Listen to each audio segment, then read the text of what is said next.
Hello my lovely viewers, welcome back to my channel Libby and more. গতদিন বেসনের লাড্ডুর recipe upload করার পর থেকে আমার কাছে অনেক রিকোয়েস্ট আসছিল কিভাবে নারিকেলের নাড়ু বানানো যায়।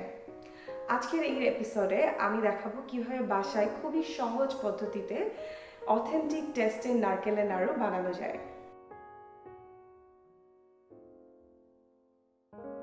নারকেল নাড়ু বানানোর জন্য আমাদের লাগছে নারকেল। আমি এখানে ফ্রোজেন নারকেল ব্যবহার করছি। অনেকেই হয়তো ভাবতে পারেন ফ্রোজেন নারকেল দিয়ে ভালো নাড়ু হবে না, কিন্তু আমি আজকে দেখাবো এই ফ্রোজেন নারকেল দিয়েও কিন্তু আসলে অথেন্টিক টেস্টের নারকেল নাড়ু তৈরি করা সম্ভব। এছাড়াও আমাদের লাগছে আখের গুড়। আমি এখানে 450 গ্রাম আখের গুড় নিয়েছি। খেজুরের গুড় দিয়ে কিন্তু রেসিপিটি হবে না, তো আপনাদের অবশ্যই আখের গুড় ব্যবহার করতে হবে। এছাড়াও রয়েছে 3টি তেজপাতা এবং নিয়ে নিয়েছি 1 চা চামচ এলাচের গুঁড়া। আমি যেহেতু ফ্রোজেন নারকেল ব্যবহার করেছি, আমি এই নারকেলগুলোকে 30 সেকেন্ডসের জন্য মাইক্রোওয়েভে গরম করে নিব, যাতে নারকেলগুলো একসাথে জমাট বেঁধে না থাকে। আপনারা যদি ফ্রেশ নারকেল ব্যবহার করেন তাহলে এই পার্টটি স্কিপ করতে পারেন। আমি একটি জিপলক ব্যাগের মধ্যে গুড়গুলোকে ঢুকিয়ে একটু ম্যাশ করে নিব একটা বেলুনির সাহায্যে, ভারী কিছুর সাহায্যে, যাতে করে এই গুড়টা আমার নারকেলের সাথে মাখাতে সুবিধা হয়। তো আমি এরকম একটা বেলুনি নিয়ে নিয়েছি। এবার আমি আস্তে আস্তে বাড়ি দিতে দিতে এটিকে ম্যাশ করে নিব।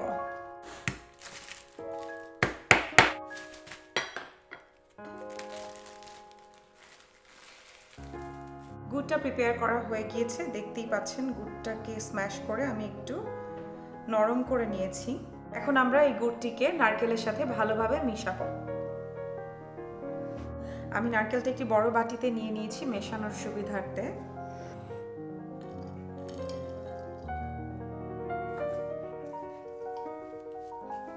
ট্রেডিশনালি গুড়টাকে আগে জাল দিয়ে তারপর নারকেলটা গুড়ের সাথে মেশানো হয়, কিন্তু আমার দেখানো পদ্ধতিটা তুলনামূলকভাবে ইজি এবং এতে স্বাদের কোনো ডিফারেন্স হবে না। আমি খুব ভালোভাবে নারকেলটাকে মাখিয়ে নিচ্ছি গুড়ের সাথে। এই পর্যায়ে আমি এর মধ্যে দিয়ে দিব এলাচ গুঁড়া।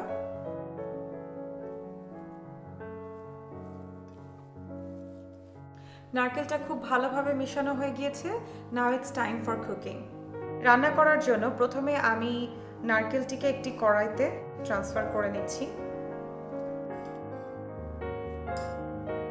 এবার এই নারকেলের মধ্যে আমি দিয়ে দিচ্ছি তেজপাতা এবং এই পুরো মিশ্রণটিকে এবার আমি গ্যাসের চুলায় বসিয়ে দিব খুবই লো ফ্লেমে।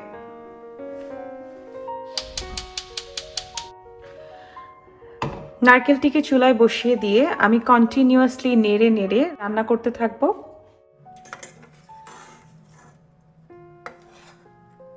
আমি কন্টিনিউয়াসলি মিশ্রণটি নাড়াতে থাকবো, কারণ নারকেলটি যদি তলায় লেগে যায় তাহলে কিন্তু নাড়ুর টেস্ট একদমই ভালো হবে না। সো সেই দিকটা মাথায় রাখতে হবে। আপনারা দেখতেই পাচ্ছেন গুড়টা আস্তে আস্তে গলছে এবং নারকেলের সাথে খুব সুন্দরভাবে মিশে যাচ্ছে। So I am gonna keep mixing.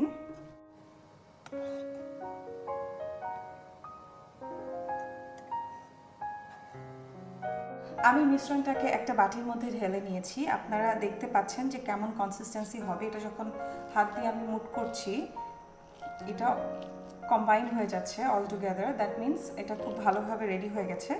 এখন আমি এটাকে ব্লেন্ড করে নিব। আপনারা ব্লেন্ডার ইউজ করবেন না। যদি আপনাদের পাটা থাকে আপনারা পিষে নিতে পারেন, অথবা যদি আপনাদের কাছে কোনো ফুড প্রসেসর থাকে then use the food processor.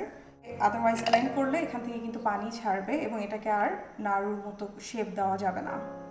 So আমি একটু মিশ্রণ নিয়ে নিচ্ছি ফুড প্রসেসরের মধ্যে।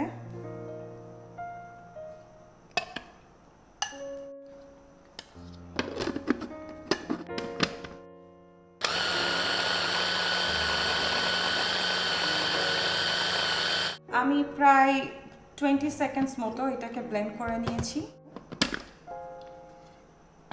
নাও এখন আপনারা দেখতেই পাচ্ছেন এটা খুব স্টিকি হয়ে গেছে। এখন এটা পারফেক্টলি রেডি নাড়ু বানানোর জন্য। আমি আমার হাতে একটু নারকেল তেল মেখে নিচ্ছি, যাতে করে মিশ্রণটা আমার হাতে স্টিকি না হয়ে যায়।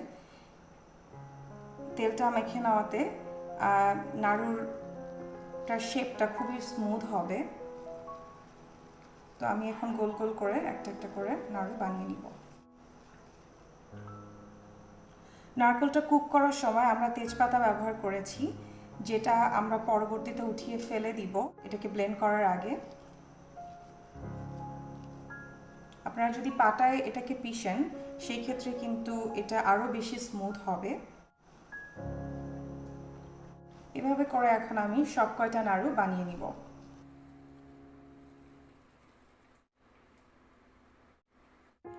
সো রেডি হয়ে গিয়েছে আমার নারকেলের নাড়ু। আপনারা দেখতেই পারলেন কি সহজে খুব অল্প সময়ে এটিকে বানিয়ে ফেলা সম্ভব। তো আর দেরি না করে বাসায় অবশ্যই ট্রাই করবেন এবং আমাকে কমেন্ট বক্সে লিখে জানাবেন কেমন হয়েছে। আমার ভিডিওটি যদি আপনাদের ভালো লেগে থাকে তাহলে অবশ্যই লাইক, কমেন্ট এবং শেয়ার করে আমার সাথে থাকবেন। আমার চ্যানেল যদি আপনাদের ভালো লেগে থাকে তাহলে অবশ্যই সাবস্ক্রাইব করবেন। আজকে তাহলে এখানেই বিদায় নিচ্ছি। আবার দেখা হবে নেক্সট এপিসোডে। ততক্ষণের জন্য বাই বাই।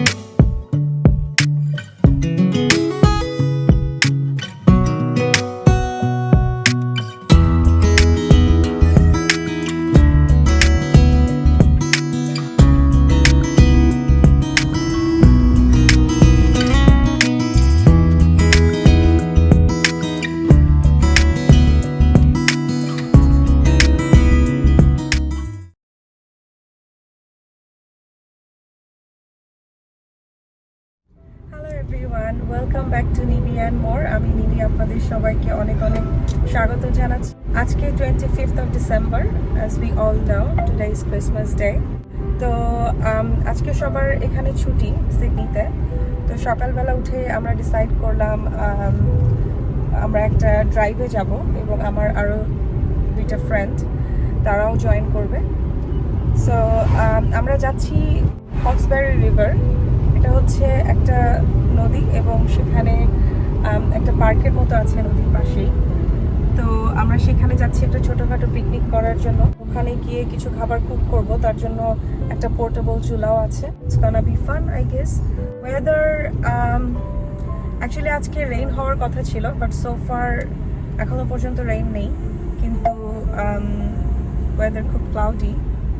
তো দেখা যাক আমরা ওখানে যাওয়ার পর কি হয়। আই হোপ রেইন যেন না হয়। আমরা এখন একটা পাহাড়ের রাস্তা দিয়ে যাচ্ছি।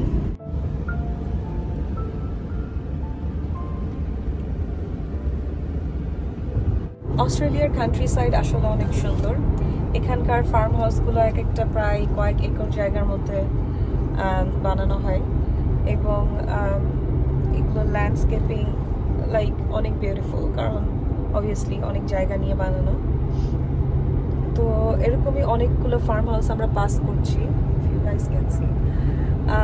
এবং খুব বিউটিফুল। আমি এই জন্য কান্ট্রি সাইডে লং ড্রাইভে আসতে আমার খুব ভালো লাগে।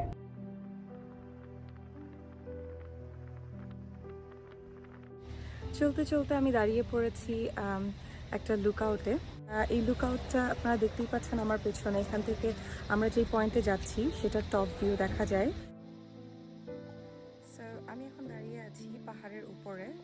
পাহাড়ের নিচে নদী আপনারা দেখতেই পাচ্ছেন এবং আমরা এখানেই এই নদীর আশেপাশে কোথাও একটা যাচ্ছি। I don't know yet.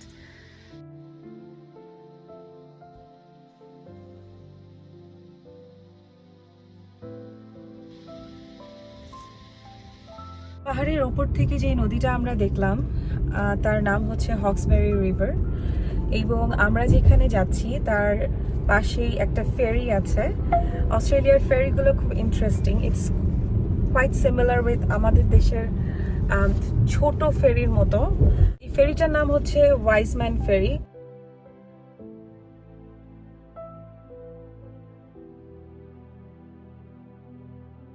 আমরা এখানে একটা ছোট্ট টাউন দেখতে পাচ্ছি।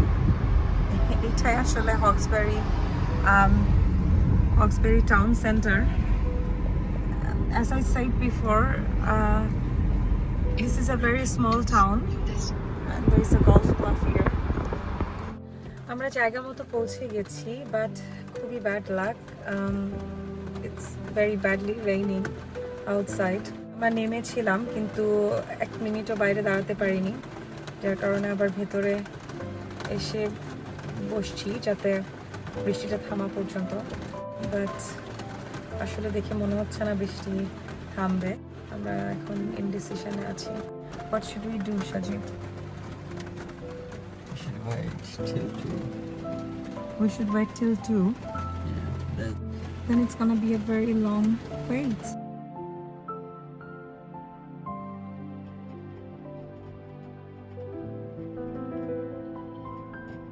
সরি, আমাদের মেইন শেফ, হেড শেফ এখন চিকেন গ্রিল করছে আর আমি এখানে স্যান্ডউইচ বানাচ্ছি। hello. It's gonna be fun. Seriously. So আমরা বাসা থেকে নিয়ে এসেছি স্যান্ডউইচের filling. So I am making sandwich আমার কারের বুটে।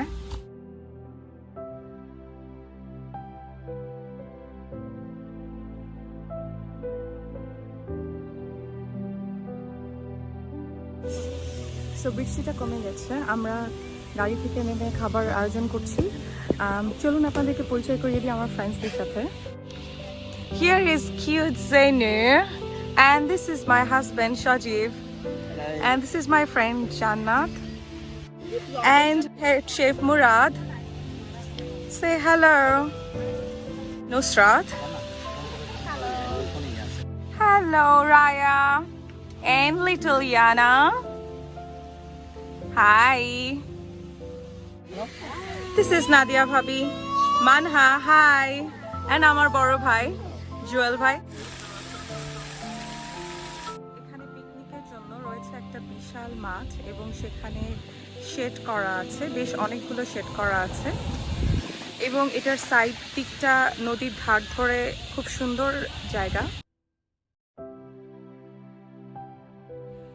আপনারা যারা সিডনির মধ্যে বা সিডনির আশেপাশে থাকেন তাদের জন্য এটা কিন্তু খুব সুন্দর একটা জায়গা একদিনের জন্য ঘুরতে আসা বা বারবিকিউ অথবা পিকনিকের করতে আসার জন্য। এখানে রয়েছে টয়লেট ফ্যাসিলিটি এবং একটা ক্যাফে। তো আজকে ক্যাফেটা বন্ধ because today is Christmas, but আপনারা যদি রেগুলার ডেতে আসেন তাহলে ক্যাফেটা খোলা পাবেন।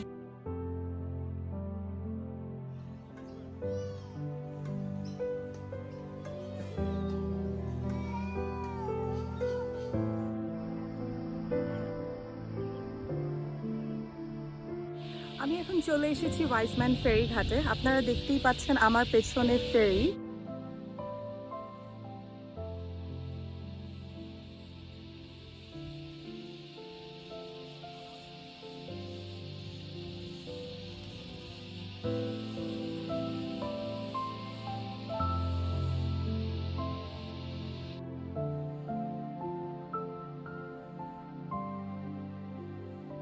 পাহাড়ের সাথে নদীর যে একটা মেলবন্ধন, এটি আসলেই খুব উপভোগ করার মতো একটা বিষয়।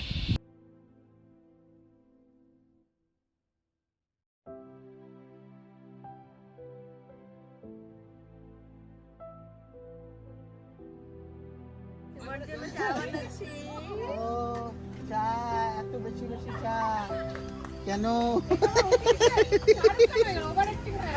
হয়ে গেল? হ্যাঁ,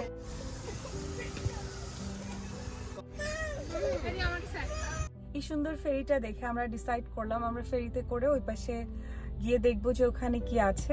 তো আমরা নাও ফেরির উপরে উঠে পড়েছি।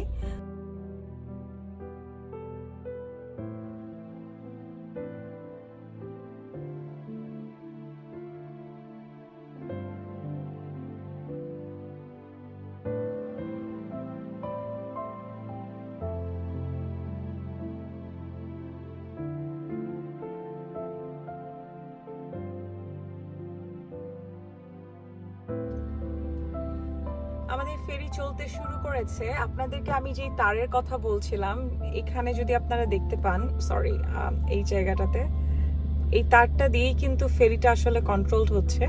তারটা বরাবর ফেরিটা গিয়ে এই পাশে পৌঁছাবে এবং ওখান থেকে আবার ব্যাক করবে সেম লাইনে।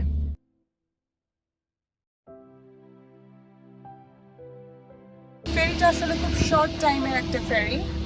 ইট takes about 1 minute to get into other side. Actually 3 minutes. আমার হাজবেন্ড জাস্ট আমাকে কারেক্ট করলো.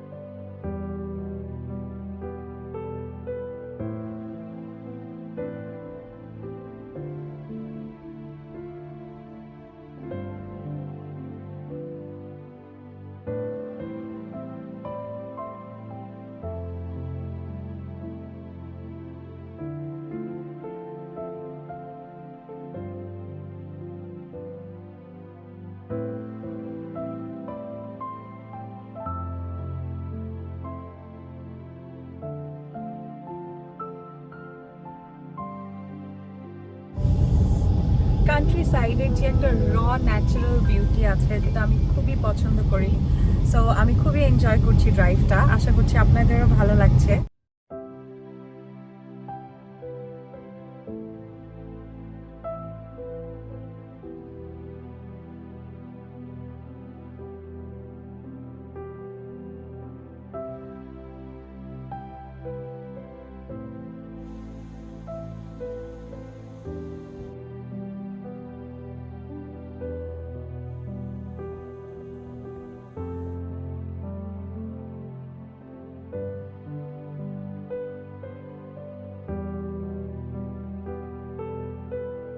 থ্যাংক ইউ গাইজ আমার সাথে থাকার জন্য.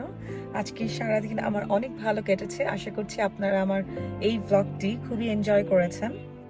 আপনাদের সাথে খুব শীঘ্রই আবার দেখা হবে. Till then, stay safe and keep watching Nibi and more. আর আমার ভিডিওগুলো ভালো লাগলে কি করতে হবে সেটা প্রত্যেক ভিডিওতেই বলি, আর আবার বলছি, please do subscribe my channel. That will help me a lot to grow. Thank you so much guys. Bye by.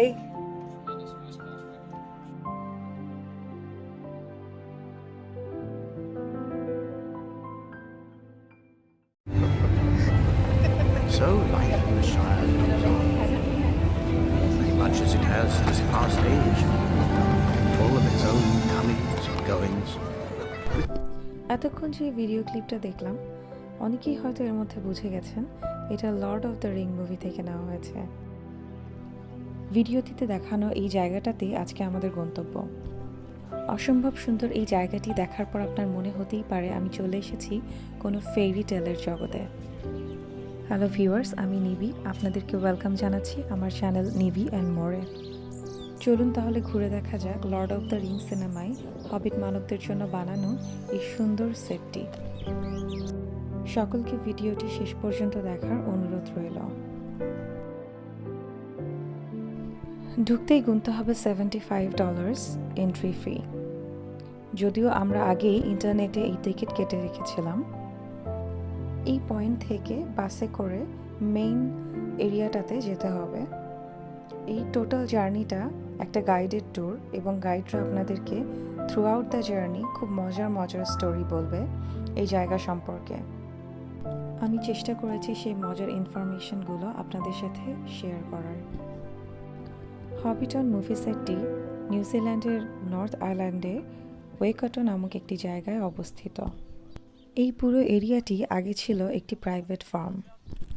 1958 সালে মুভির ডিরেক্টর পিটার জ্যাকসন একটি সুটেবল লোকেশন খুঁজছিলেন তার মুভিটি শ্যুট করার জন্য, এবং তখন এই ফার্মটি তার নজর কাড়ে. এই মুভি সেটের ভেতরে মোট 37টি হবিট হাউস রয়েছে.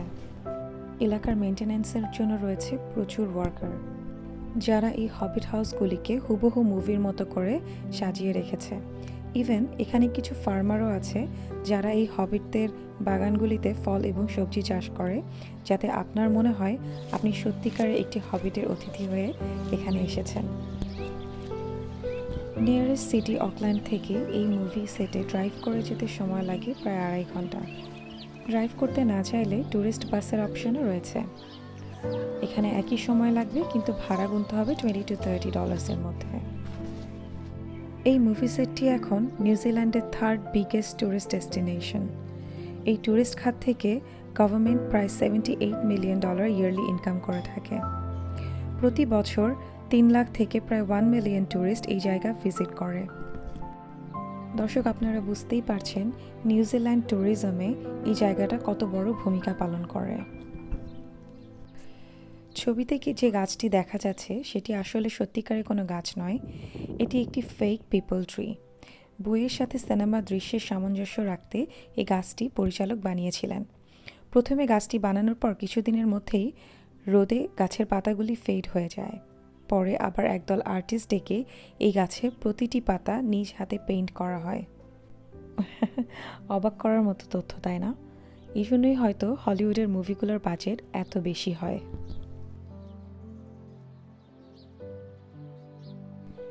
প্রতিটা হবিট হাউস ডেকোরেশন করা হয়েছে সিনেমায় থাকা হবিটদের লাইফস্টাইলের কথা মাথায় রেখে। এমন একটা জায়গায় আসতে পেরে আমি নিজেকে খুবই লাকি মনে করছি।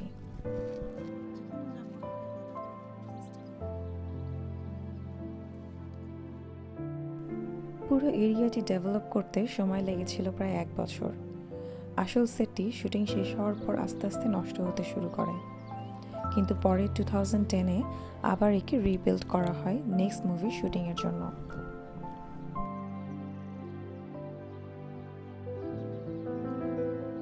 এই জায়গাটিতে রয়েছে হবিটদের ক্যাফেটেরিয়া।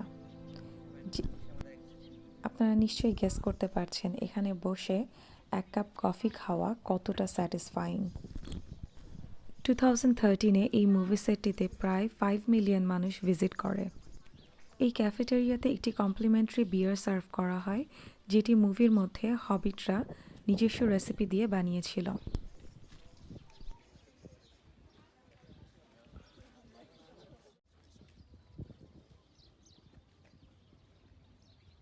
প্রতিটা জিনিস এত সুন্দরভাবে প্লেস করা আছে, দেখে মনে হয় একটু আগে এসে কেউ গুছিয়ে রেখে গেছে।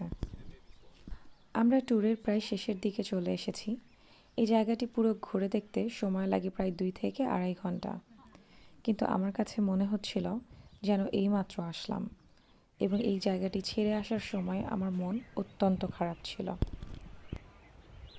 ডিয়ার ভিউয়ার্স, আমার ভিডিওগুলো আপনাদের কেমন লাগছে সেটা লিখে জানাতে ভুলবেন না যেন। আর আমার ভিডিও যদি ভালো লেগে থাকে অবশ্যই লাইক, কমেন্ট এবং সাবস্ক্রাইব করবেন।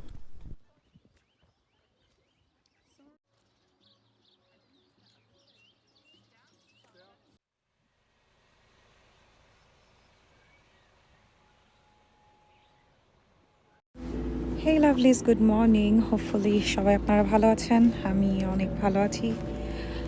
আজকে সকালতে ঘুম থেকে উঠে কফি নিয়ে ভাবলাম একটু হেঁটে আসি।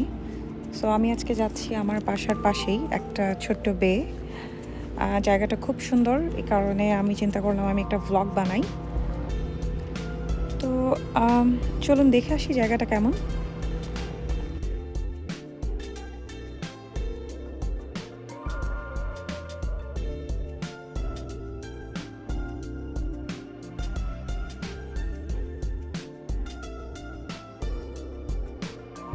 বে মানে হচ্ছে বদ্বীপ, এটা আমরা সবাই জানি, কারণ বাংলাদেশও একটা বদ্বীপ। কিন্তু এখানকার এই বেগুলো অতটা বড় নয়, বেশ ছোট ছোট। সিঁড়ি বেয়ে আমি নিচের দিকে যাচ্ছি, পানির কাছাকাছি।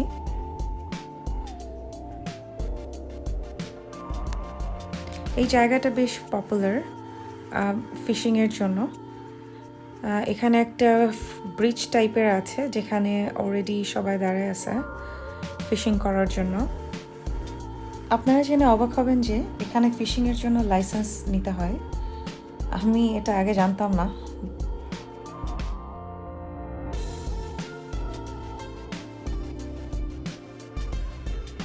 এটা একটা ছোট্ট এরিয়া যেখানে চারিদিকে নেট দিয়ে ঘেরা আছে। জোয়ারের পানি এসে এখানে একটা পুলের মতো সৃষ্টি হয়, এই যে সিঁড়িগুলা দিয়ে নেমে গিয়ে আর কি সবাই সুইমিং করে। এটা হলো সেই ব্রিজটা যার উপরে দাঁড়ায় সবাই ফিশিং করে। আপনারা দেখতে পাচ্ছেন এখানে অনেক বোটস, এগুলো সব প্রাইভেট বোট। এই আমার রাইট হ্যান্ড সাইডে যেসব রেসিডেন্টস আছে, যাদের বাসা আছে, এগুলা বেসিক্যালি তাদেরই বোট। পানির কালার অসাধারণ। আজকের দিনটা খুব সুন্দর, খুব সানি। আপনারা দেখতেই পাচ্ছেন বের পাশের বাসাগুলো কত সুন্দর।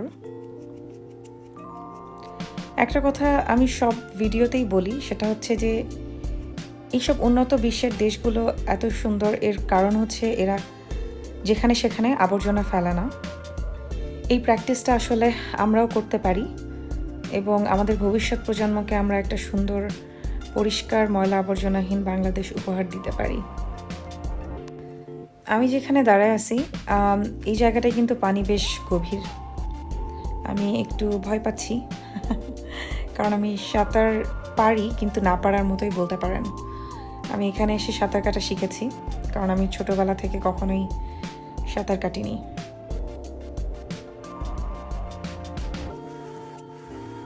সমুদ্রটা এক সাইড থেকে বাঁকা হয়ে একটু কোণার মতো করে এদিকে ঘুরে গেছে, তো আমি নিচে নামতেছি। আমি ফার্স্ট টাইম এখানে আসছি এই কোণাটাতে, তো আমি কিছু দূর একটু হেঁটে যাই, একটু দেখি। পানিটা খুব সুন্দর লাগতেছে, আমার পানির মধ্যে নামতে ইচ্ছা করতেছে খুবই, কিন্তু সম্ভব না।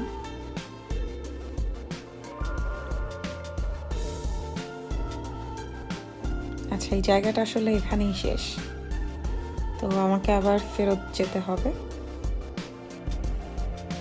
আমি আশা করতেছি এই ছোট জায়গাটা আপনাদের খুব পছন্দ হয়েছে। এখন আমার বাসায় ফেরার পালা। বাসায় গিয়ে লাঞ্চ করব, দেন আমি আরেকটু বের হব। আজকে আরেকটা জায়গায় যাওয়ার খুব ইচ্ছা আছে। আমি চেষ্টা করব যদি জায়গাটা সুন্দর হয় আপনাদেরকে দেখাতে। চলুন তাহলে বাসায় ফেরা যাক। আমি চলে আসছি আমার সেকেন্ড ডেস্টিনেশনে আজকে। এই জায়গাটা হচ্ছে আমার বাসার থেকে প্রায় 15 মিনিট দূরে। সো আমার বাসার পেছনেই একটা ন্যাশনাল পার্কের ভেতরে।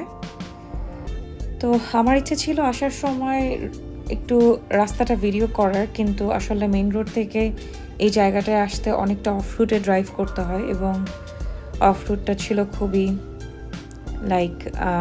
আনইভেন, খুবই গর্ত গর্ত এবং মাটির, যার কারণে গাড়ি এত বেশি শেক করতেছিল যে আমি ভিডিওটা করতে পারি নাই। বাট এত কষ্টের পরেও এই জায়গাটা যে এত সুন্দর, সো আমার কষ্টটা বরদ করতেছে, দেখা যাচ্ছে।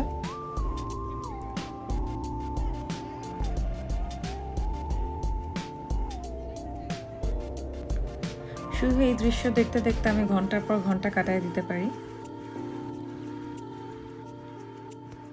নিরিবিলি সময় কাটানোর জন্য জায়গাটা জোস। এসব জায়গায় এসে আসলে আমি চা খাওয়াটা খুব মিস করি। বাংলাদেশে থাকলে এখন অবভিয়াসলি একটা চায়ের দোকান এবং একটা ঝালমুড়ির দোকান পাইতাম, যেটা আমি এখানে খুবই মিস করতেছি এখন। তাই 5:30 প্রায় বাজতে যাচ্ছে, সন্ধ্যা হতে আর বেশি বাকি নেই।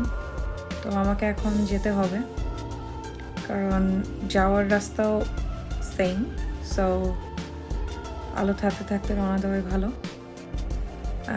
বন্ধের দিনটা আজকে ভালোই কাটলো। এত ঘোরাঘুরি করে আমি অনেক টায়ার্ড। আপনারাও নিশ্চয়ই আমার ভিডিও দেখতে দেখতে ক্লান্ত। আপনাদের আর বেশিক্ষণ আটকে রাখবো না, আজকের মতো বিদায় নিচ্ছি। নেক্সট ভিডিওতে দেখা হচ্ছে, ততক্ষণ সাথেই থাকবেন। আর যদি আমার ভিডিও লাইক করেন please subscribe. Thank you so much, good bye. Hello everyone, welcome to my channel.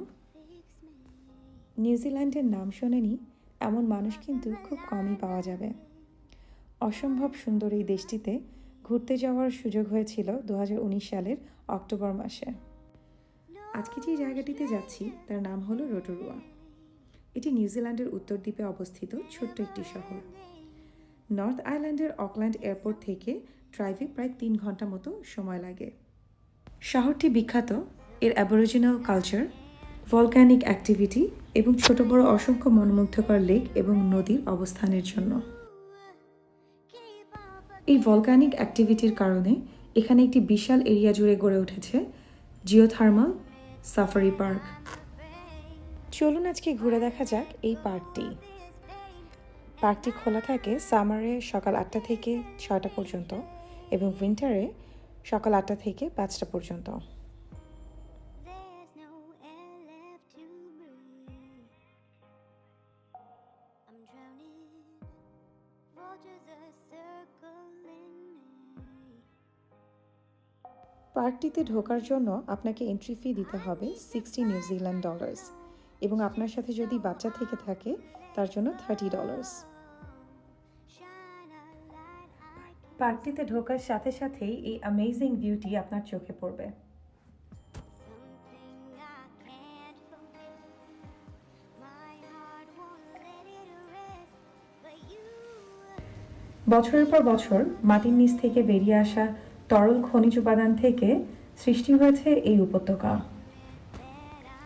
চারিদিক থেকে যে ধোঁয়া দেখা যাচ্ছে তা মাটির নিচ থেকে উঠে আসছে এবং তা তীব্র গন্ধময়। completely betray. এই গন্ধ এত তীব্র যে তা সারা শহর জুড়ে পাওয়া যায়। কিন্তু এতে ভয় পাওয়ার কিছু নেই, কিছুক্ষণের মধ্যে এই গন্ধে আপনি অভ্যস্ত হয়ে পড়বেন। But you keep on forgiving. Admit that I'm afraid. পুরো এলাকা জুড়ে ছড়িয়ে আছে অসংখ্য ছোট বড় লেক।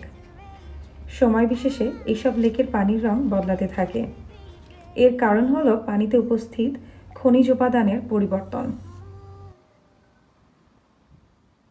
My love,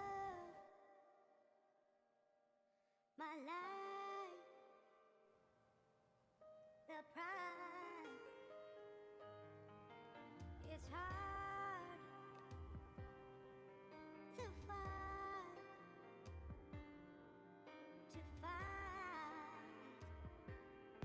মাটি থেকে উঠে আসা এই গ্যাসে হাইড্রোজেন সালফাইড থাকায় বাতাসে বিশ্রী গন্ধ ছড়ায়, আর এ কারণে রটোরিয়াকে বলা হয় সালফার সিটি।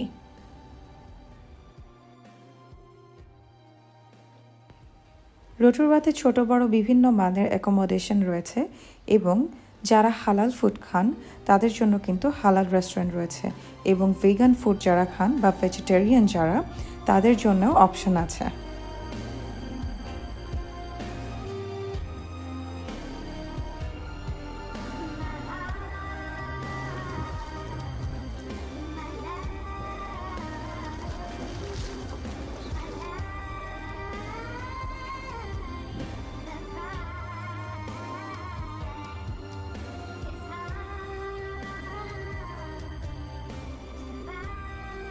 এই পুলটির নাম শ্যাম্পেইন পুল।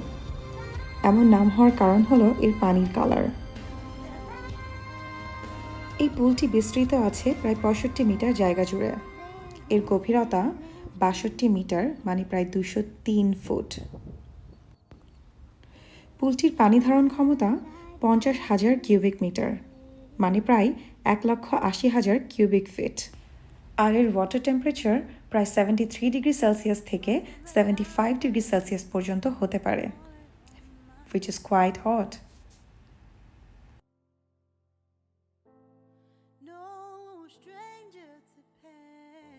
পার্কে হাঁটতে হাঁটতে এই নিয়ন গ্রিন কালারের পুলটি যে কারো নজর কাড়বে। এর নাম হলো ডেভিলস বাথ। এই পুলের নিচে মাটি থেকে উঠে আসা সালফার গ্যাস পানির উপরে অবস্থান করার কারণে এমন রং হয়েছে। এতগুলো জায়গার মধ্যে এই পুলটি আমার সব থেকে পছন্দ হয়েছে। আপনাদের কোনটা পছন্দ হয়েছে সেটা অবশ্যই আমাকে কমেন্ট বক্সে লিখে জানাবেন। আপনাদের সাথে ঘোরাঘুরি করে সময় কাটাতে আমার কিন্তু খুব ভালো লাগছে। আপনাদের এই ভিডিওটি কেমন লেগেছে সেটা আমাকে জানাতে ভুলবেন না। আমার চ্যানেল যদি আপনাদের ভালো লেগে থাকে তাহলে প্লিজ সাবস্ক্রাইব করুন এবং আমার ভিডিওগুলি আপনার ফ্রেন্ডস এবং ফ্যামিলির সাথে অবশ্যই শেয়ার করুন। আজকে তাহলে আমি বিদায় নিচ্ছি। আমাদের দেখা হচ্ছে পরবর্তী ভিডিওতে। ততক্ষণের জন্য bye bye. I'm drowning, vultures are circling me. Around it, I need to fight, I know.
Hello dear viewers, hope you guys are doing well and thanks for watching my video.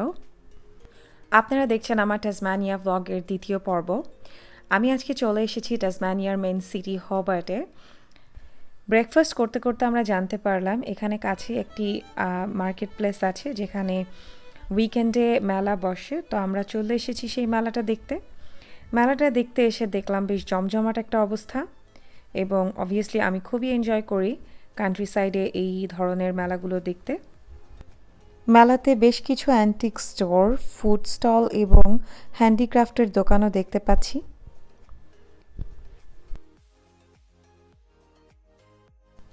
এখানকার মেলাগুলো আমাকে দেশের কথা মনে করিয়ে দেয়। এত মানুষ সচরাচর সব জায়গায় দেখা যায় না, এই জন্য আমি অনেক এনজয় করি মেলা দেখতে। মেলা দেখা শেষ করে আমরা রওনা দিয়েছি। ভিউ অ্যামেজিং অ্যাজ ইউজুয়ালি, দেখতেই পাচ্ছেন। টাসমানিয়া খুব বেশি ওভার পপুলেটেড না, যার কারণে এখানকার রাস্তাগুলো অত বড় না। স্পেশালি পাহাড়ে ওঠার সময় বাঘগুলো বেশ ডেঞ্জারাস। মনে পড়ে গেল পাহাড়ে ওঠার সময় একটা ট্রাক আমাদের কারকে হিট করে। লাকিলি আমাদের কিছু হয়নি, but it was very scary.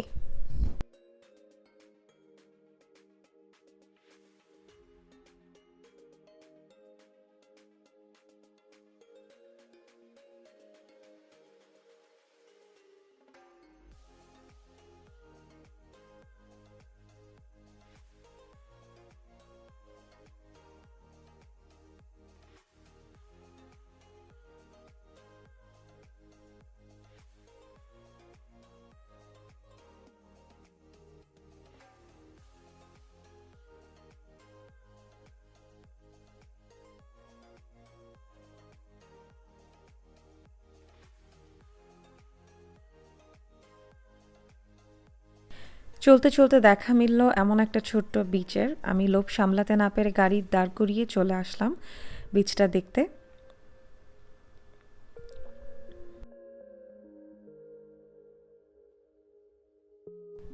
এই বিচটার নাম হলো তিরজা বিচ। বিচটা অসম্ভব সুন্দর।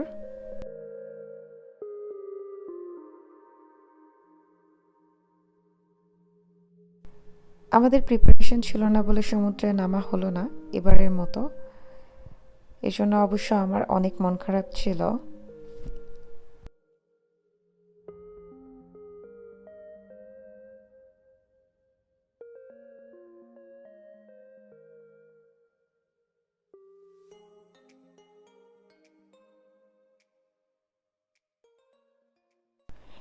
এমন অসংখ্য ছোট বড় বিচ চোখে পড়লো পুরো রাস্তা জুড়ে এবং আমরা দাঁড়িয়ে দাঁড়িয়ে এনজয় করছিলাম এই ভিউগুলো। জায়গাগুলো নিচের চোখে না দেখলে আসলে বিশ্বাস করা যাবে না যে এগুলো কতটা সুন্দর। আমি নিজেকে খুবই লাকি মনে করছি এই জায়গাগুলো নিজের চোখে দেখতে পেরে। আমাদের এবারের ডেস্টিনেশন হলো কোলস বে।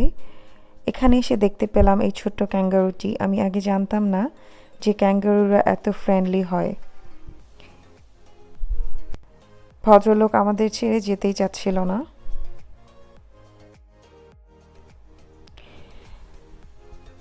আমি এখন দাঁড়িয়ে আছি কোলবে লুকআউটে।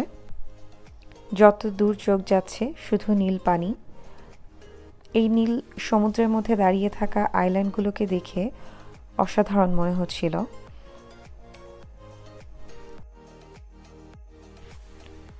সূর্য প্রায় ডুবতে বসেছে। এই ডুবন্ত সূর্যের আলোতে জায়গাটা অতিপ্রাকৃত মনে হচ্ছিল। হোটেলে ফেরার পালা। যাওয়ার পথে একটা ছোট্ট বিচ চোখে পড়ল, যেটা না ঘুরে গেলেই নয়। এখানে আমরা দেখার সিদ্ধান্ত নিলাম আজকের সূর্যাস্ত দেখতে দেখতে আপনাদের কাছ থেকেও আমি বিদায় নিচ্ছি। আশা করছি ভিডিওটি আপনাদের ভালো লেগেছে। যদি ভালো লেগে থাকে তাহলে লাইক, শেয়ার, কমেন্ট করে আমার সাথে থাকবেন।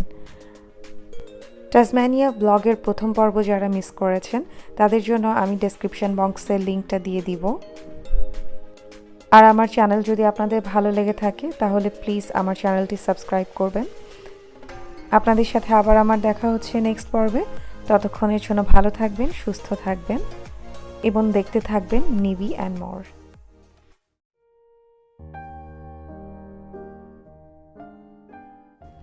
Hello everyone, welcome back to my channel.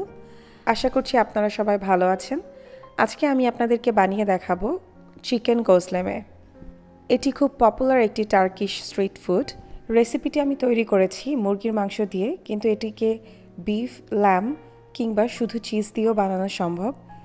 এবং আজকে আমি আপনাদেরকে দেখাবো কিভাবে এটি বানিয়ে ফ্রোজেন পদ্ধতিতে সংরক্ষণ করা যায়।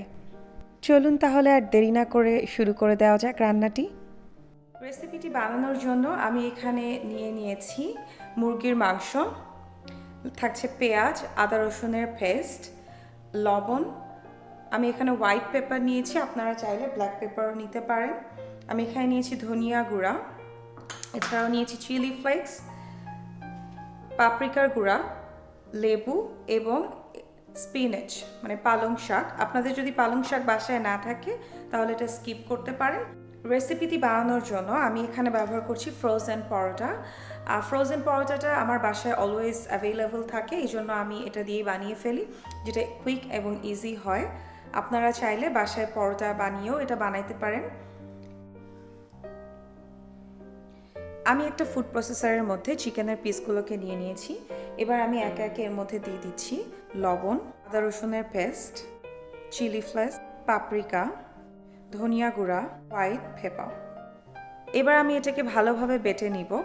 আপনাদের কাছে যদি ফুড প্রসেসর না থাকে তাহলে কোনো অসুবিধা নেই, আপনারা এটাকে পাটায় পিষে নিতে পারেন। অথবা যদি আপনাদের কাছে চিকেন মিন্স অ্যাভেলেবল থাকে তাহলে এটাকে পিষে নেওয়ার কোনো দরকার নেই, আপনারা এই সকল ইনগ্রিডিয়েন্টসগুলো দিয়ে মিন্সটাকে মাখিয়ে নিলেই হবে।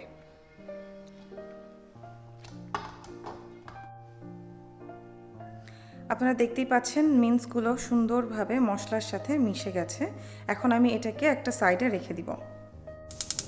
চুলায় একটা প্যান বসিয়ে দিচ্ছি।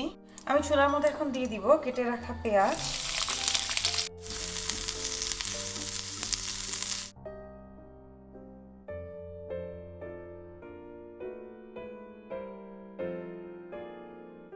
পেঁয়াজটা একটু গোল্ডেন হয়ে গেলে আমি এর মধ্যে দিয়ে দিব চিকেন মিন্স এবং ভালোভাবে এটাকে মিশিয়ে নিব।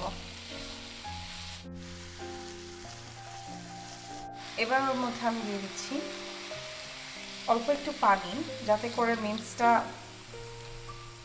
একসাথে লেগে না থাকে, একটু ছেড়ে ছেড়ে যায় এবং সুন্দর করে কুক করা হয়।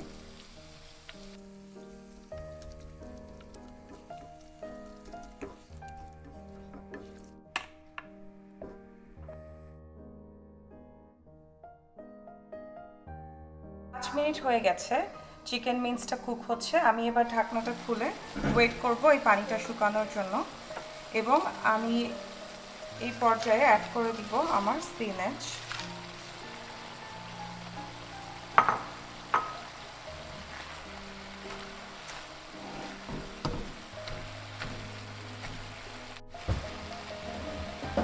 আমি মিন্সটাকে আরও 3-4 মিনিট রান্না করে নিয়েছি। এখন আপনারা দেখতেই পাচ্ছেন মিন্সটা স্টিল একটু ভেজা ভেজা। আমি এই পর্যায়ে এটাকে চুলা থেকে নামিয়ে ফেলবো, otherwise it will be very dry. এখন চুলা থেকে নামিয়ে একটি বাটিতে তুলে নিচ্ছি। মিন্সটাকে আমি চুলা থেকে নামিয়ে ঠান্ডা করে নিয়েছি। যেহেতু আমি ফ্রোজেন পরোটা ব্যবহার করছি, পরোটাটাকে অবশ্যই আমি একটু ডিফ্রস্ট করে নিব। এই ফ্রোজেন পরোটাগুলো ডিফ্রস্ট হওয়ার পরে খুবই স্টিকি হয়ে যায়, সেই স্টিকিনেসটা প্রিভেন্ট করার জন্য আমি এই পেপারের ওপরে একটু তেল দিয়ে নিয়েছি। আপনারা যদি রেগুলার পরোটা দিয়ে করতে চান তাহলে বেকিং শিটের ওপরে একটু তেল নিয়ে এভাবে করে নিলেই হবে।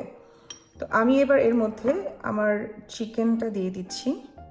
পুরটা কতটা দিবেন সেটা একান্তই আপনাদের পছন্দের উপরে ডিপেন্ড করবে। এর উপরে আমি একটু চিজ ছিটিয়ে দিচ্ছি। চিজটাকে ছড়ানোর দরকার নেই, কারণ যেহেতু এই এরিয়াটাতে আমরা আরেকটা পরোটাকে স্টিক করাবো, যার কারণে এই এরিয়াটা একটু ফাঁকা থাকলে ভালো। যখন আপনি এটাকে ভাজবেন তখন কিন্তু চিজটা গলে চারিদিকে ছড়িয়ে যাবে। এবার আরেকটা পরোটা দিয়ে আমি এটাকে ঢেকে দিব এবং এর মুখটা সিল করে দিব।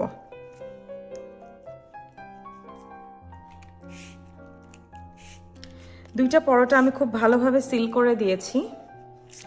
আপনারা দেখতেই পাচ্ছেন খুব ভালোভাবে কিন্তু পরোটার মুখটা সিল হয়ে গেছে।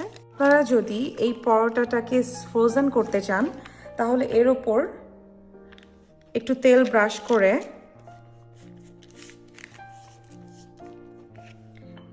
আরেকটা প্লাস্টিক দিয়ে চেপে এভাবে কিন্তু ডিপ ফ্রিজে রেখে দিতে পারেন প্রায় 2 সপ্তাহ পর্যন্ত।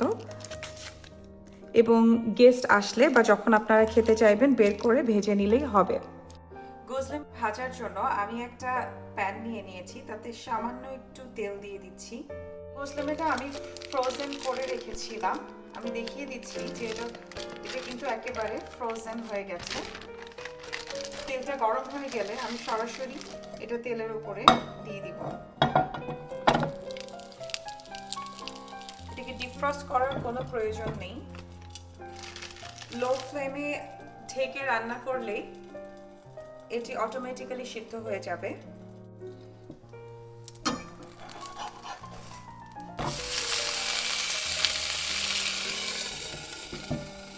খুব লো আছে ধৈর্য ধরে গোজলামিটা ভেজে নিতে হবে। আমার দুই পাশই মোটামুটি ব্রাউন হয়ে গেলে আমি এটাকে তুলে ফেলবো।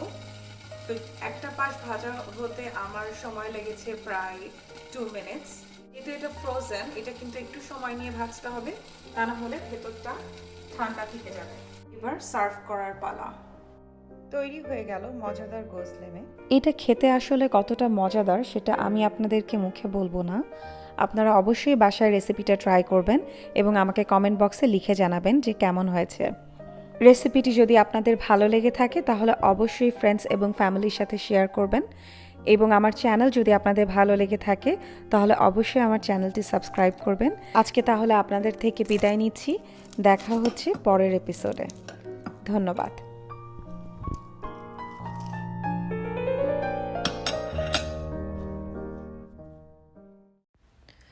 Hello everyone, welcome back to my channel. আশা করছি আপনারা অনেক ভালো আছেন, আমিও বেশ ভালোই আছি। ল্যাম্ব রিবস আমাদের মধ্যে অনেকেরই খুব পছন্দের একটা খাবার। অনেকেই হয়তো জানেন না আমরা বাসায় খুব অল্প উপকরণ দিয়ে খুব সহজেই এই খাবারটি বানিয়ে ফেলতে পারি।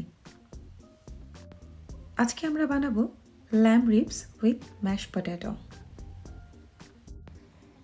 আমার চ্যানেলে যদি আপনারা নতুন হয়ে থাকেন তাহলে অনুরোধ করব আমার চ্যানেলটা অবশ্যই সাবস্ক্রাইব করবেন এবং আমার ভিডিও যদি আপনাদের ভালো লেগে থাকে তাহলে প্লিজ একটা লাইক দিবেন। এতে আমি অনেক বেশি ইন্সপায়ার্ড হব এবং আমার ভিডিওটি আপনার ফ্রেন্ডস এবং ফ্যামিলির সাথে অবশ্যই শেয়ার করবেন।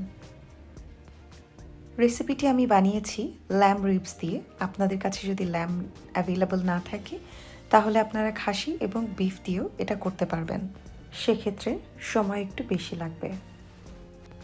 চলুন তাহলে ভিডিও শুরু করা যাক।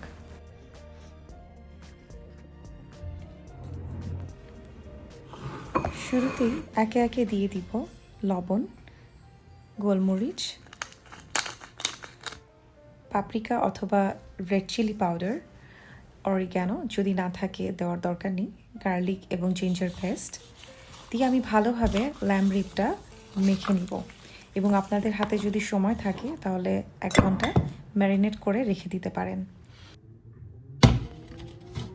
এবার একটা প্যানে 3 টেবিল স্পুনের মতো বাটার নিয়ে নিচ্ছি। বাটারটা গলে আসলে এর মধ্যে আমি 4-5 কোয়া রসুন দিয়ে দিব। রসুনটা একটু ভাজা হলে এবার ল্যামের যে পিসটা ম্যারিনেট করা ছিল সেটা দিয়ে দিব। ল্যাম্পটা দুপাশে আমি 2-3 মিনিটের মতো করে ভেজে নিব, যতক্ষণ পর্যন্ত একটা হালকা ব্রাউন কালারের কোটিং হয়।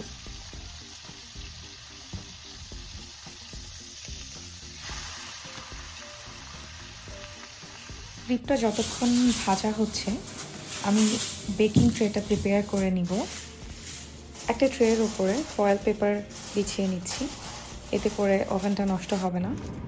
এবার এই ফয়েল পেপারটা দিয়ে ভালোভাবে রিবটাকে মুড়িয়ে নিব। এখানে এক্সট্রা কোনো তেলের দরকার নেই, যে বাটারটাতে ভাজা হয়েছে ওই বাটার থেকেই তেল বের হবে। 250 ডিগ্রি সেলসিয়াস প্রিহিটেড ওভেনে এখন আমি এটাকে প্রায় 1.5 ঘন্টা বেক করব। ম্যাশ পটেটো বানানোর জন্য আমি এখানে 3টা পটেটো নিয়ে নিলাম। আলুগুলোকে আমি ছাল ছাড়িয়ে নিব অ্যান্ড দেন এটাকে কেটে গরম পানিতে একটু লবণ দিয়ে এটাকে সিদ্ধ করে নিব। আলুটা সিদ্ধ হতে হতে রিবসের উপরে গ্লেজিং করার জন্য সসটা বানিয়ে ফেলবো। Barbecue sauce, black pepper, paprika এবং অরিগ্যানো একসাথে মিশালে রেডি হয়ে যাবে এই সসটি। চাইলে একটু সয়া সসও অ্যাড করতে পারেন। ল্যাম্ব রিব যদি অ্যাভেলেবেল না পান সেক্ষেত্রে আপনারা কিন্তু খাসির রিবস অথবা গরুর রিবস দিয়েও এটা বানাতে পারেন। আলুটা সিদ্ধ হয়ে গেছে, আমি একটু চেক করে নিচ্ছি। এবার আলুটা নামিয়ে পানি ঝরিয়ে নিব। আলু প্রপারলি ম্যাশ করার জন্য অনেকে স্পেশাল গ্যাজেট ইউজ করেন, কিন্তু আমার কাছে সেটা নেই বলে আমি এরকম একটা কোরানি দিয়ে কুড়িয়ে নিচ্ছি। সাথে আমি 2 টুকরা রসুনও গ্রেট করে নিব। এবার আলুটাকে লবণ এবং গোলমরিচ দিয়ে ভালোভাবে আমি মাখিয়ে নিব। একটি বাটিতে ক্রিম নিয়ে আমি 30 সেকেন্ডস মতো ওভেনে গরম করে নিব। এবার সেই ক্রিমটি আমি ম্যাশ পটেটোর ভেতরে দিয়ে আবার মাখিয়ে নিব। দেখতেই পাচ্ছেন কেমন কনসিস্টেন্সি হবে। আমি কয়েকটা বিন কেটে তেলের মধ্যে হালকা নাড়াচাড়া করে ভেজে নিয়েছি। এমনভাবে বিনগুলো ভেজেছি যাতে বিনটা স্টিল ক্রাঞ্চি থাকে। এটি অপশনাল, আপনারা না চাইলে স্কিপ করতে পারেন। আমি এখন ওভেন থেকে রিবসটা বের করে নিচ্ছি। 1.5 ঘন্টা হয়ে গেছে। রিবসটাকে একটি পাত্রে নিয়ে আমি এর উপরে এখন সস দিব। এই সসটা একটু আগে আমরা বানিয়েছি এবং এই সসটাই রিবটাকে খেতে অনেক মজাদার করে তোলে। রিবটাকে আমি এখন কেটে তারপরে সার্ভ করব। আপনারা দেখতেই পাচ্ছেন রিবটা কতটা সফট হয়েছে। রিবটা কেটে একটা প্লেটে তুলে নিচ্ছি। এবার সাইডে ম্যাশ পটেটো এবং বিন সাজিয়ে দিয়ে সার্ভ করব। সার্ভ করার আগে অবশ্যই বেঁচে থাকা সস উপরে গার্নিশ করে দিতে ভুলবেন না, এতে স্বাদ অনেক গুণ বেড়ে যায়। দেখতে খুবই ভালো হয়েছে, এখন খেতে কেমন হয়েছে সেটা দেখার পালা। একটা চাপ দিতেই মাংসটা ছাড়িয়ে চলে আসলো, বুঝতেই পারছেন কতটা সফট হয়েছে। থ্যাংক ইউ গাইজ আমার সাথে এতক্ষণ থাকার জন্য। রেসিপিটা বাসায় অবশ্যই ট্রাই করবেন এবং কেমন হলো আমাকে কমেন্ট বক্সে লিখে জানাবেন। আজকে আমি বিদায় নিচ্ছি, আমাদের দেখা হচ্ছে পরবর্তী ভিডিওতে। ততক্ষণের জন্য টাটা।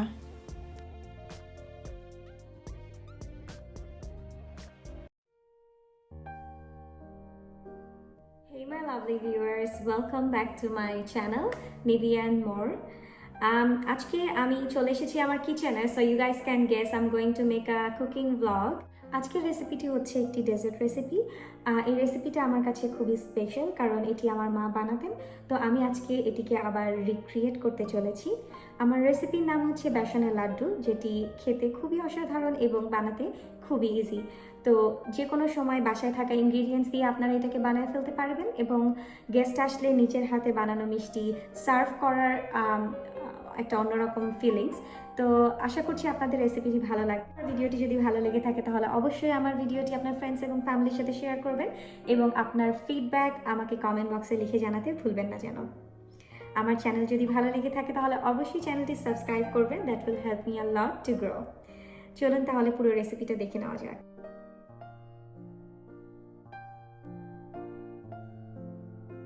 বেসনের লাড্ডু তৈরি করার জন্য যে উপকরণগুলো আমাদের লাগছে সেগুলি হচ্ছে বেসন। আমি এখানে বাজারে যে প্যাকেট বেসন কিনতে পাওয়া যায় সেটি নিয়েছি। আপনারা চেষ্টা করবেন একটু ভালো ব্র্যান্ডের বেসন ব্যবহার করতে, তাহলে লাড্ডুটা অনেক বেশি টেস্টি হবে।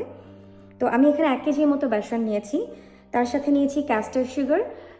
যে চিনিটা এই রেসিপিতে ব্যবহার করছি সেটা খুবই ফাইন সুগার, খুব বড় দানার চিনি দিয়ে কিন্তু এটি হবে না। তো আপনারা চাইলে ক্যাস্টার সুগার নিতে পারেন অথবা চিনিটাকে একটু গুঁড়া করে নিলেই হবে।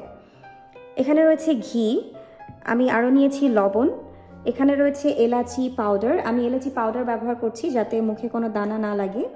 এখানে আমি নিয়েছি 10 গ্রামের মতো হলুদের গুঁড়া। এছাড়াও রয়েছে পেস্তা এবং আমন্ড বাদামের কুচি করে নিয়েছি। এটি খুবই অপশনাল, আপনারা যদি চান ব্যবহার করতে পারেন, না হলে কোনো দরকার নেই। আপনি এক্ষেত্রে ড্রাই ফ্রুটসও ব্যবহার করতে পারেন, সেটাতেও কিন্তু লাড্ডুটা অনেক টেস্টি হবে। চলুন তাহলে বানিয়ে ফেলা যাক বেসনের লাড্ডু। চুলাটা আমি প্রথমে অন করে নিলাম, এবার এরপরে একটি প্যান বসিয়ে দিব।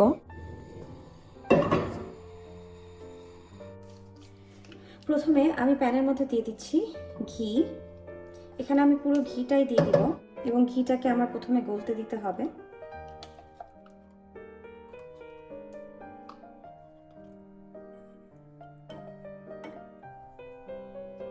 এই পুরো রান্নাটা কিন্তু করতে হবে খুবই কম আঁচে, কারণ ঘিটা যদি খুব বেশি গরম হয়ে যায় তাহলে কিন্তু রান্নাটা পুড়ে যাবে, বেসনটা তখন পুড়ে যাবে। সো এদিকে খেয়াল রাখতে হবে। ঘিটা গরম হয়ে আসলে আমি এবার বেসনটা আস্তে আস্তে চেলে চেলে ঘিয়ের মধ্যে দিয়ে দিব। বেসনটা চেলে নেওয়ার উদ্দেশ্য হচ্ছে যাতে করে বেসনের কোনো লাম্প এটার মধ্যে ক্রিয়েট না হয়। আমি এটার মধ্যে লবণটাও দিয়ে দিচ্ছি যাতে করে লবণটাও এট দ্য সেম টাইম ছেড়ে নেওয়া হয়ে যায়।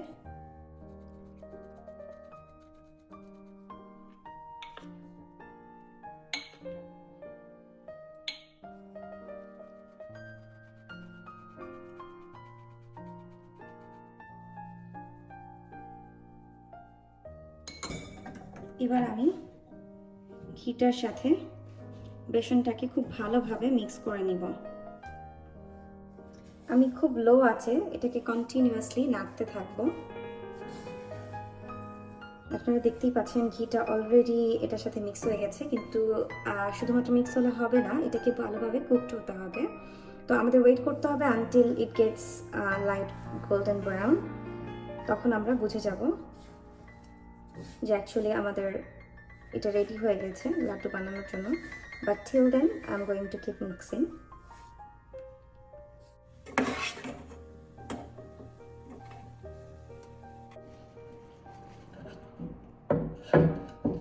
এবার আমি এটাকে উঠিয়ে নিচ্ছি।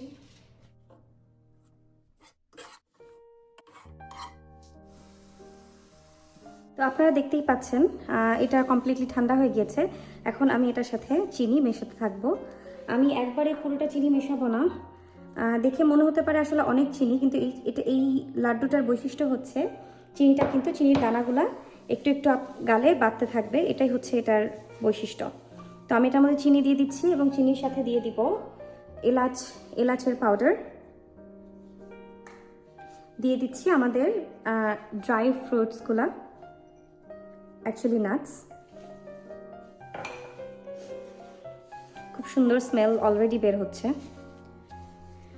আমি গ্র্যাজুয়ালি চিনিগুলো অ্যাড করতে থাকবো, ডিপেন্ডস অন মাই টেস্ট। আপনারাও আপনাদের টেস্ট অনুযায়ী চিনিটা মিশাতে থাকবেন।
So definitely try this laddu at home.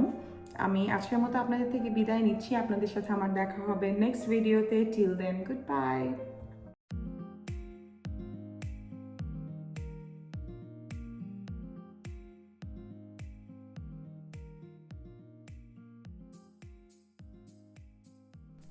Hello everyone, আমি নিবি আপনাদের সবাইকে ওয়েলকাম জানাচ্ছি আমার চ্যানেলে। আজকে আমি চলে এসেছি সিডনি থেকে প্রায় 90 মিনিট দূরে ছোট্ট একটি শহর বড়ালে। এই গার্ডেনটাতে প্রতি বছর স্প্রিং টাইমে টিউলিপ ফেস্টিভ্যাল হয়ে থাকে। মূলত এই টিউলিপ ফুল দেখতেই আমার এত দূর জার্নি করে আসা। স্প্রিং শুরু হয়েছে প্রায় 2 সপ্তাহ হলো।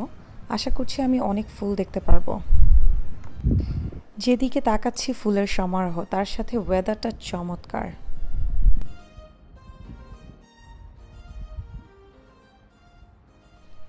এই বছর এখানে টিউলিপ ফেস্টিভ্যাল বন্ধ রাখা হয়েছে কোভিডের কারণে, কিন্তু গার্ডেনটা এখনো খোলা, যার কারণে অনেকেই আমার মতো ভিজিট করতে আসছে।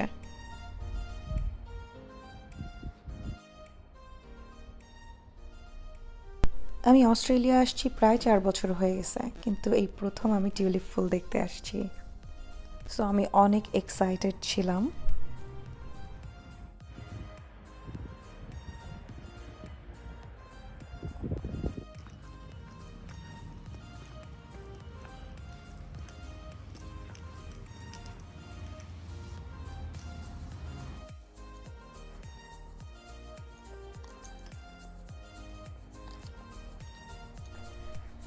আজকের দিনটা খুব সানি এবং টেম্পারেচার খুবই ভালো, যার কারণে আমি খুবই এনজয় করছি এই ট্রিপটা।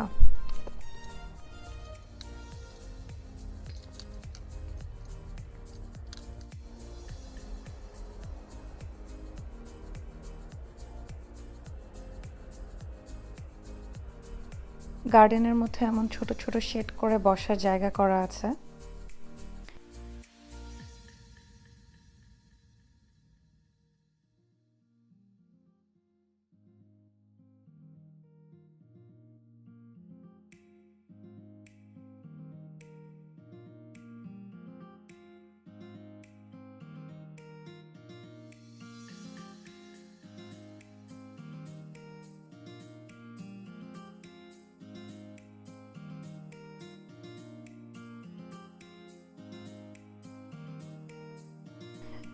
আমি আগেই বলেছি এখানে প্রতি বছর টিউলিপ ফেস্টিভ্যাল হয়।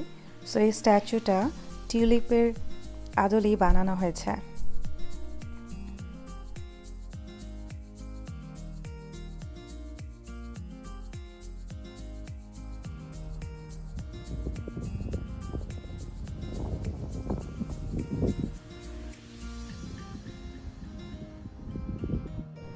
এটা হচ্ছে এই এরিয়ার মার্কেট প্লেস। ঘুরতে ঘুরতে আমি অনেক টায়ার্ড এবং হাংরি। রাস্তার পাশে এই রেস্টুরেন্টগুলো দেখতে ভালোই লাগছে। চলুন গিয়ে দেখা যাক কেমন। আমরা রাস্তার পাশে একটা রেস্টুরেন্টে আসছি। আমরা যেখানে বসে আছি এটা ফুটপাতের ওপরেই। এটার ভিতরে বসার ব্যবস্থা আছে, বাট আমি বাইরে বসাটা প্রেফার করছি কারণ ওয়েদারটা এত নাইস। আর এখান থেকে ভিউটাও আসলে অনেক সুন্দর। আপনারা দেখতেই পাচ্ছেন একটা খুব সুন্দর, এখান থেকে একটা পাহাড়ের ভিউ আছে, যেটা আমি খুব লাইক করি, খুবই লাইক করি। লাঞ্চের জন্য আমরা অর্ডার করলাম গ্রিলড স্যামন ফিশ এবং আমি অর্ডার করেছি চিকেন পানিনি। খাবার খুব টেস্টি ছিল। আমরা আবার বেরিয়ে পড়েছি টাউনটা একটু ঘুরে দেখতে। আমি একটা লাইফস্টাইল শপে ঢুকলাম। দোকানটা খুব সুন্দর করে সাজানো। এখানে কিছু ফার্নিচার দেখতে পাচ্ছি, এগুলো বেশ মরক্কান স্টাইলে বানানো। আমার বেশ ভালো লাগে এই ধরনের হ্যান্ডিক্রাফটের দোকানগুলো ঘুরে দেখতে।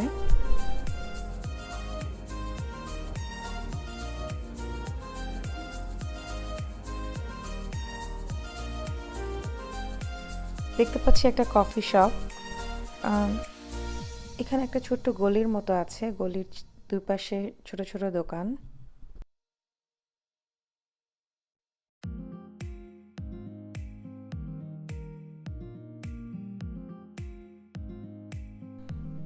অতীতে বড়াল সিডনির এলিট ক্লাস কমিউনিটির সামার রিট্রিট হিসেবে খুব জনপ্রিয় ছিল। এই কারণে এই জায়গাটায় খুব সুন্দর সুন্দর চার্চ, পার্ক এবং ম্যানর হাউস দেখতে পাওয়া যায়।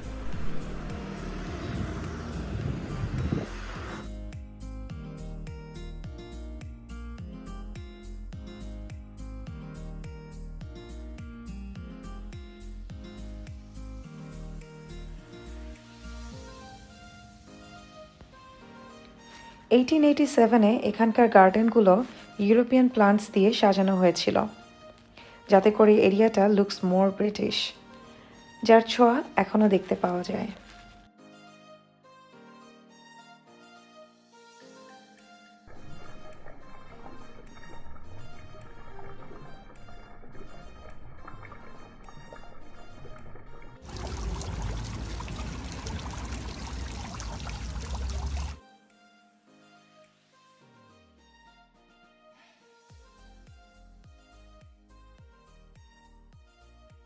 হুট করে রাস্তায় দাঁড়িয়ে পড়লাম, কারণ রাস্তার পাশে কিছু ডেকোরেটিং এবং ফার্নিশিংয়ের দোকান দেখতে পাচ্ছি।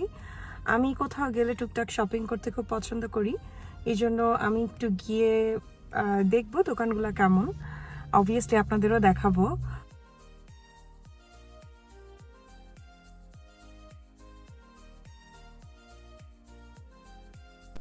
আমি এখন যাচ্ছি একটা আর্ট গ্যালারিতে। এখানে একজন আর্টিস্টের এক্সিবিশন চলছে।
আমি on the way back to my home now.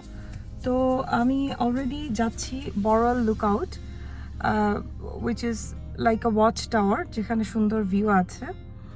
তো চলুন গিয়ে দেখা যাক কি কি দেখি আমরা, কারণ আমি এখানে আগে কখনো যাইনি।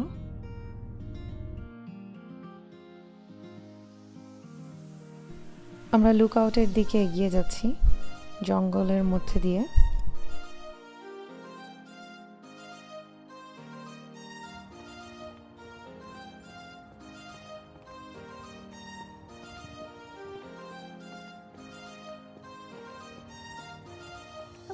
So beautiful. সাবাবটা দেখা যাবে, বড়াল সাবাবটা, এবং স্কেপটা খুবই সুন্দর। ওয়াও, লুকআউট থেকে ভিউ অনেক অনেক সুন্দর। এই ভিউ দেখার জন্য এখানে আসাটা কিন্তু ওয়ার্থ করে।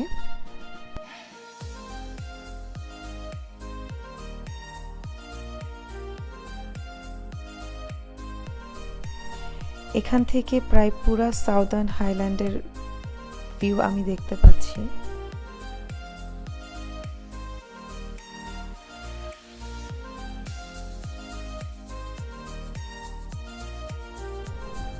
আমি এখন ওয়ে ব্যাক টু হোম। সারা দিন ধরে ঘোরাঘুরি করে আই এম ভেরি টায়ার্ড। আমার ভিডিও দেখতে দেখতে আপনারাও হয়তো টায়ার্ড। তো আমি আজকে বিদায় নিচ্ছি। আমার ভিডিও কেমন লেগেছে সেটার কমেন্ট বক্সে অবশ্যই জানাতে ভুলবেন না। ভিডিওটি ভালো লাগলে অবশ্যই লাইক, কমেন্ট এবং শেয়ার করতে ভুলবেন না। আজকে তাহলে যাচ্ছি, আপনাদের সাথে আবার দেখা হবে পরের ভিডিওতে। ততক্ষণের জন্য good bye.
Everyone, welcome back two নিবি অ্যান্ড মোর। আমি নিবি, আপনাদের সবাইকে অনেক অনেক স্বাগত জানাচ্ছি। আজকে 25th of December, as we all know, today is Christmas Day. তো আজকে সবার এখানে ছুটি সিডনিতে। তো সকালবেলা উঠে আমরা ডিসাইড করলাম আমরা একটা ড্রাইভে যাব এবং আমার আরও 2টা ফ্রেন্ড তারাও জয়েন করবে। সো আমরা যাচ্ছি হক্সবেরি রিভার। এটা হচ্ছে একটা নদী এবং সেখানে একটা পার্কের মতো আছে নদীর পাশেই। তো আমরা সেখানে যাচ্ছি একটা ছোটোখাটো পিকনিক করার জন্য। ওখানে গিয়ে কিছু খাবার কুক করব, তার জন্য একটা পোর্টেবল চুলাও আছে। It's gonna be fun, I guess. Weather actually আজকে রেইন হওয়ার কথা ছিল, বাট সো ফার এখনো পর্যন্ত রেইন নেই, কিন্তু ওয়েদার খুব ক্লাউডি। তো দেখা যাক আমরা ওখানে যাওয়ার পর কি হয়। আই হোপ রেইন যেন না হয়। আমরা এখন একটা পাহাড়ের রাস্তা দিয়ে যাচ্ছি।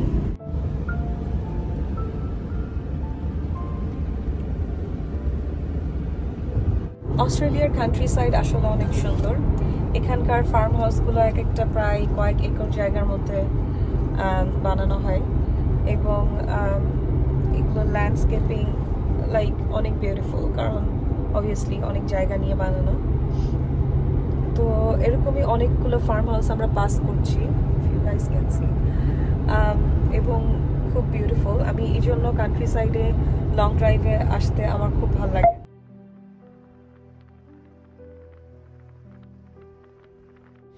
চলতে চলতে আমি দাঁড়িয়ে পড়েছি একটা লুকআউটে। এই লুকআউটটা আপনারা দেখতেই পাচ্ছেন আমার পেছনে। এখান থেকে আমরা যেই পয়েন্টে যাচ্ছি সেটার টপ ভিউ দেখা যায়। সো আমি এখন দাঁড়িয়ে আছি পাহাড়ের উপরে।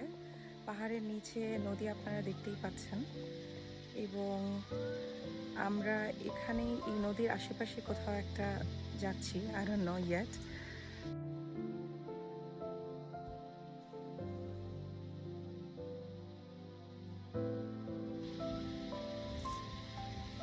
পাহাড়ের ওপর থেকে যে নদীটা আমরা দেখলাম তার নাম হচ্ছে হক্সবেরি রিভার এবং আমরা যেখানে যাচ্ছি তার পাশেই একটা ফেরি আছে। অস্ট্রেলিয়ার ফেরিগুলো খুব interesting. It's quite similar with আমাদের দেশের ছোট ফেরির মতো। এই ফেরিটার নাম হচ্ছে ওয়াইজম্যান ফেরি।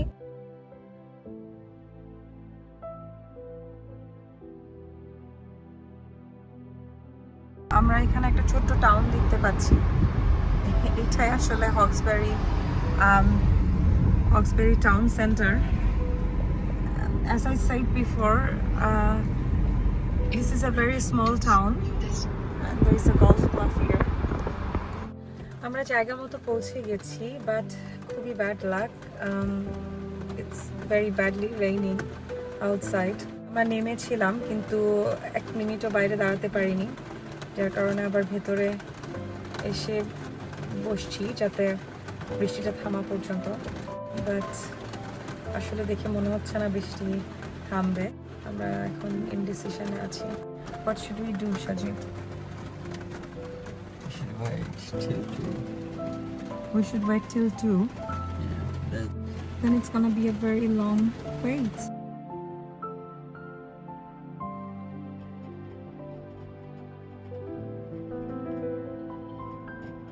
সরি, আমাদের মেইন শেফ, হেড শেফ এখন চিকেন গ্রিল করছে আর আমি এখানে স্যান্ডউইচ বানাচ্ছি। Hello. It's gonna be fun. Seriously. So আমরা বাসা থেকে নিয়ে এসেছি স্যান্ডউইচের filling. So I am making sandwich আমার কারের বুটে।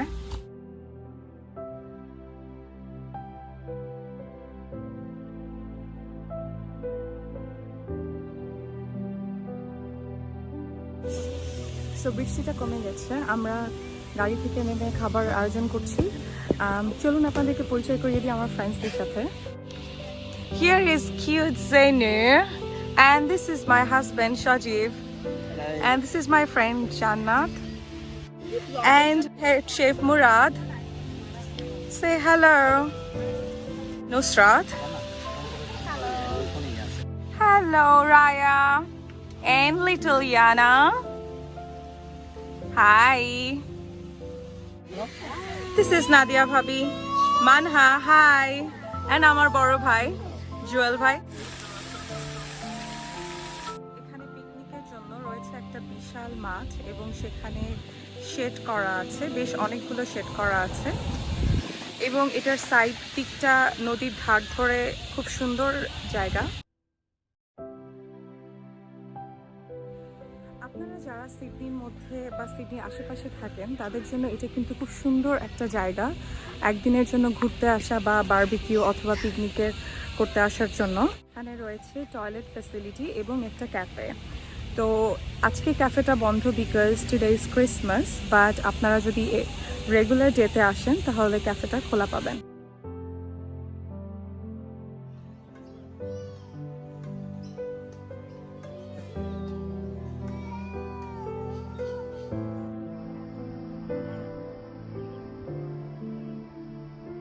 আমি এখন চলে এসেছি ওয়াইসম্যান ফেরি ঘাটে। আপনারা দেখতেই পাচ্ছেন আমার পেছনে ফেরি।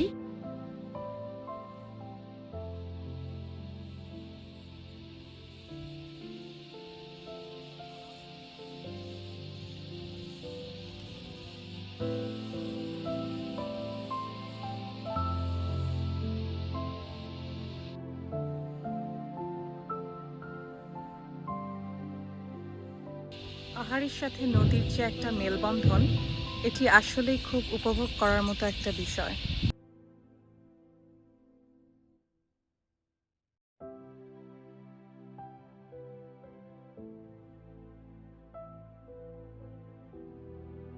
তোমার জন্য চা বানাচ্ছি। ও চা, এত বেশি বেশি চা কেন? ওভার অ্যাক্টিং হয়ে গেল। হ্যাঁ,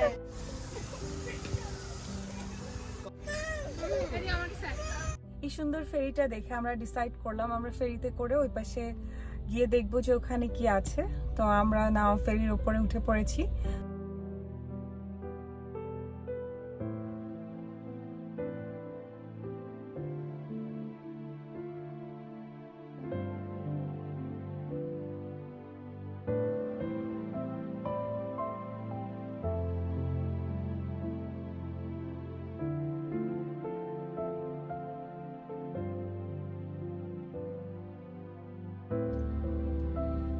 আমাদের ফেরি চলতে শুরু করেছে। আপনাদেরকে আমি যেই তারের কথা বলছিলাম, এখানে যদি আপনারা দেখতে পান, সরি এই জায়গাটাতে, এই তারটা দিয়েই কিন্তু ফেরিটা আসলে কন্ট্রোলড হচ্ছে।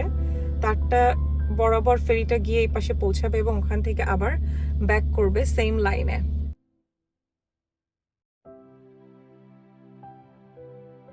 ফেরিটা আসলে খুব শর্ট টাইমের একটা ferry. It takes about 1 minute to get into other side. Actually 3 minutes. আমার হাজবেন্ড জাস্ট আমাকে কারেক্ট করলো।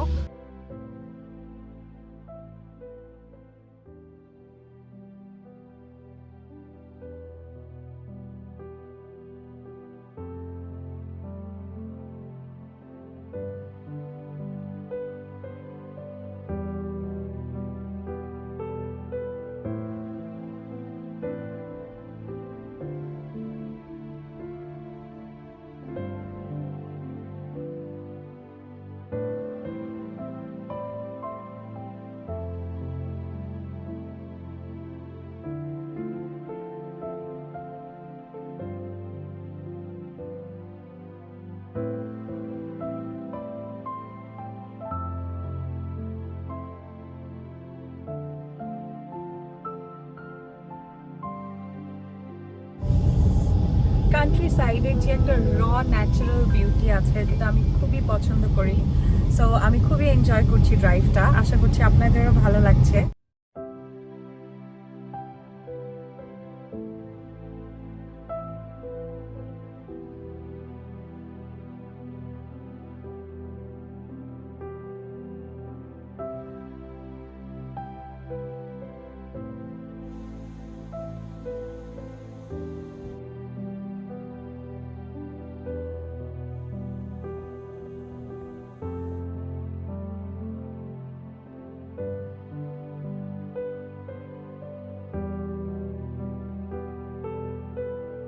থ্যাংক ইউ গাইজ আমার সাথে থাকার জন্য।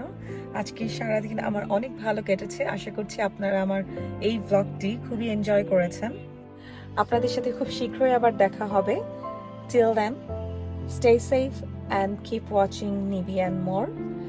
আর আমার ভিডিওগুলো ভালো লাগলে কি করতে হবে সেটা প্রত্যেক ভিডিওতেই বলি। আর আবার বলছি, please do subscribe my channel. That will help me a lot to grow. Thank you so much, guys. Bye bye.